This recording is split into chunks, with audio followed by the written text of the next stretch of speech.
السلام علیکم every one. اگر آپ بھی اسلامک سٹوریز میں انٹرسٹڈ ہیں اور دینی واقعات کو جاننا چاہتے ہیں دین ہیئر بیسکس آف دین آپ کے لیے ہی بنا ہے. تو لائک اینڈ سبسکرائب کرنا نہ بھولیں تاکہ آگے چل کے میں جو بھی ویڈیوز کریٹ کروں اس کی نوٹیفیکیشن آپ تک پہنچ سکے. تو دیر کس بات کی، چلیے شروع کرتے ہیں.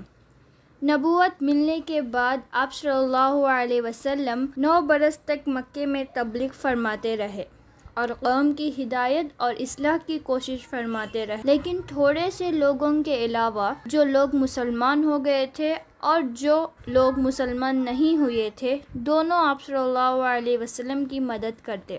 اکثر کفار آپ صلی اللہ علیہ وسلم کو اور صحابہ رضی اللہ عنہ کو ہر طرح کی تکلیف پہنچاتے اور ان کا مذاق اڑاتے اور جو کچھ ہو سکتا تھا وہ سب کرتے. آپ صلی اللہ علیہ وسلم کے چچا ابو طالب انہی نیک دلوں میں سے تھے جو مسلمان ہونے کے باوجود بھی آپ صلی اللہ علیہ وسلم کی مدد کرتے. 10ویں سال ابو طالب کا انتقال ہو گیا تو کافروں کو اور بھی کھلم کھلا اسلام سے روکنے اور مسلمانوں کو تکلیف پہنچانے کا موقع مل گیا.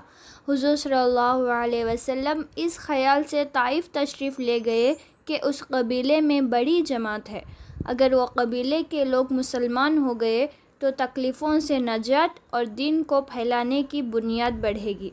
وہاں پہنچ کر قبیلے کے سردار جو بڑے درجے کے سمجھے جاتے تھے گفتگو کی اور اللہ کے دین کی طرف بلایا.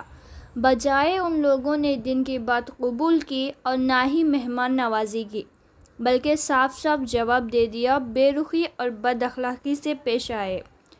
ان لوگوں نے یہ بھی گوارا نہ کیا کہ یہاں وہ قیام فرما لے. جن لوگوں کو سردار سمجھ کر بات کی تھی کہ وہ شریف ہوں گے اور مذہبی گفتگو کریں گے، ان میں سے ایک شخص بولا کہ اوہو، آپ ہی کو اللہ نے نبی بنا کر بھیجا ہے.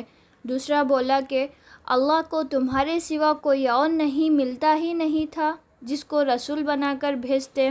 تیسرے نے کہا مجھے تم سے بات ہی نہیں کرنا ہے.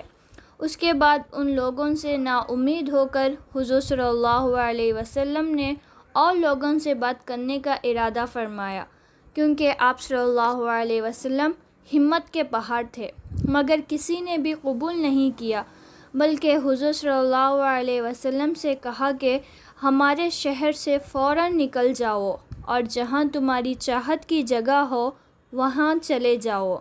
جب حضور صلی اللہ علیہ وسلم ان سے بالکل مایوس ہو کر واپس ہونے لگے تو ان لوگوں نے شہر کے لڑکوں کو پیچھے لگا دیا، آپ صلی اللہ علیہ وسلم کا مذاق اڑایا، پتھر مارے، حتیٰ کہ آپ صلی اللہ علیہ وسلم کے دونوں جوتے خون سے جاری ہونے سے رنگین ہو گئے. حضور صلی اللہ علیہ وسلم اسی حالت میں واپس ہوئے اور دعا کی کہ اے اللہ، یہ ناسمجھ ہیں، تو انہیں معاف فرما اور ان کو ہدایت دے دے. اگر یہ مسلمان نہیں ہوئے تو ان کی اولاد میں سے ایسے لوگ پیدا ہو جو اللہ کی عبادت کرتے ہوں. یہ ہیں اخلاق اس کریم ذات کے جس کے ہم نام لیوا ہیں. کسی نے معمولی سے گالی کیا دے لی، ہم ایسے بھڑک جاتے ہیں کہ پھر عمر بھر اگر ان سے بدلہ نہیں لیا تو ہم کو چین ہی نہیں آتی اور دعویٰ کرتے ہیں محمدی ہونے کا.